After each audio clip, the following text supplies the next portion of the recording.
L'indépendance du Gabon a été un long processus.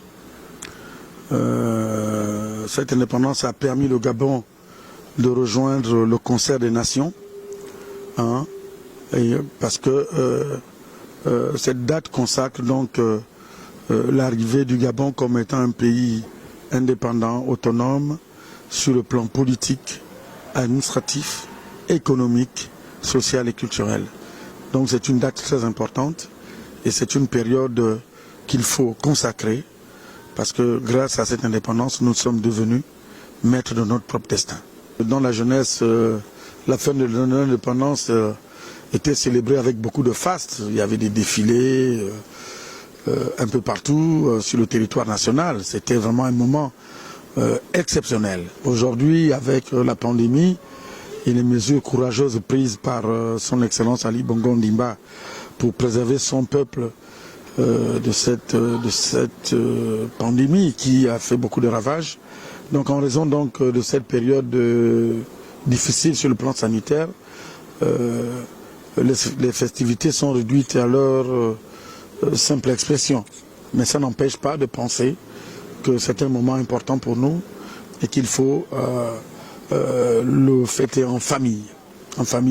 Maintenant, quand j'étais membre du bureau politique, je passais les fêtes de l'indépendance à Aboumi, aux côtés des miens, pour, je dirais, se remémorer de ce moment historique où, effectivement, le Gabon a accédé à la souveraineté internationale. Nous devons rester à tout instant responsables et penser toujours Gabon d'abord, parce que c'est un slogan historique et c'est ce slogan que le père de la nation, Léon Mba, a brandi comme étant le credo qui devait rassembler tous les Gabonais autour de cette pensée de progrès.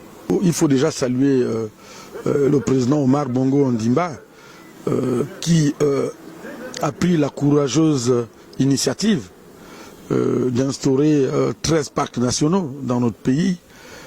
Cette initiative a été renforcée, développée, multipliée et consacrée par son Excellence Ali Bongo Ondimba, le numéro 1 gabonais. Et aujourd'hui, ce qui se passe avec la reconnaissance de Livindo comme étant un parc national et ayant une vocation mondiale, parce que maintenant c'est un bien de l'humanité, c'est une victoire.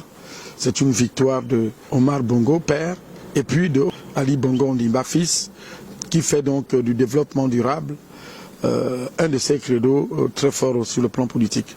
Et son combat pour la biodiversité ne fait que commencer parce que nous pensons que dans un futur très proche, il y aura d'autres dividendes qui seront engrangés par notre pays. Le ministre de la Forêt a commencé à mettre sur la table ce dialogue de gestion, ce dialogue qu'il faut y avoir au niveau des populations, ce dialogue entre l'administration et les populations pour que les populations soient préservées des ravages causés par les pachydermes.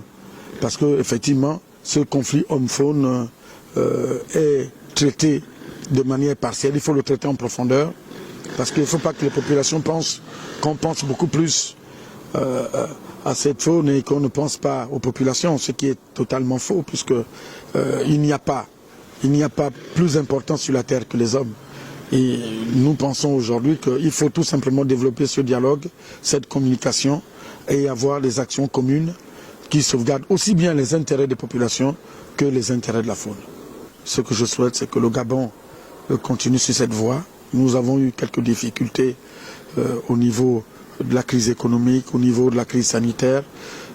La croissance économique a été ralentie, mais je pense que nous pouvons rebondir et nous avons les atouts pour rebondir. Et les politiques publiques qui sont actuellement implémentées nous aideront à rebondir.